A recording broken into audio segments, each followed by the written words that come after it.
রাধে রাধে বন্ধুরা, শুভ সকাল। সকাল সকাল স্নান সেরে প্রথম ডিউটি যেটা সেটা হলো চুল আঁচড়ানো।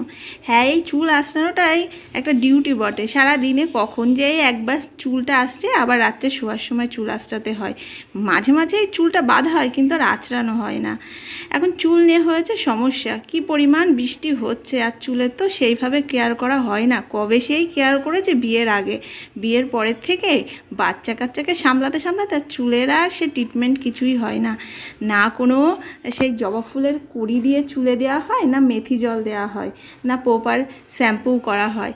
তা দেখো, সেই যেটা করে রেখেছি সেই বিয়ের আগে, সেটারই ফলস্বরূপ চুল এখনও ভালো রয়েছে।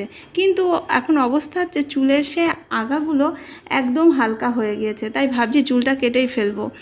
একবার বরমশাই বলছে কেটে ফেলো, একবার বলছে কাটতে হবে না। আমি দুবিধার মধ্যে পড়ে গিয়েছি। সব জিনিসই মায়া না, খুব মায়া লাগে। ছোটোবেলা থেকে চুল বড় করার একটা ভীষণ শখ ছিল, তাই সেই চুল বড় করতে খুবই ভালো লাগে। একবার বড় ছেলের যখন 3 বছর বয়স ছিল, তখন চুল সামলাতে পারছিলাম না বলে একদম ঘাড় পর্যন্ত কেটে এসেছিলাম। এখন আবার সেই সমস্যাটা আবার নতুন করে হয়েছে। চুল হয়তো খুব বেশি উঠছে না, কিন্তু চুল দেখছি ফাঁকা হয়ে যাচ্ছে, মানে গ্রোথ হচ্ছে না চুল। আর সত্যি কথা বলতে কি, চুলের তো সেইভাবে কোনো কিছুই করা হয় না যত্ন বলতে। তাই সেই জন্য হয়তো এই অবস্থা। এখন জানি না, মনের মধ্যে শুধু ঘুরপাক খাচ্ছে চুল বড় করব না কেটে ফেলবো। তবে কিছুটা কেটে ফেললে হয়তো চুলটা আরও ভালো সুন্দর হবে। তাই ভাবছি যে চুলটা কেটেই ফেলবো মনে হচ্ছে।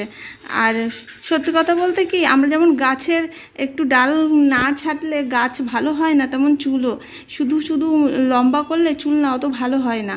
তাই মনে করছি যে চুলটা কেটে ফেলবো। আবার দাদা তো পাশ থেকে বলছে যে কাটবো কাটবো বলছো, কাটো না কেন?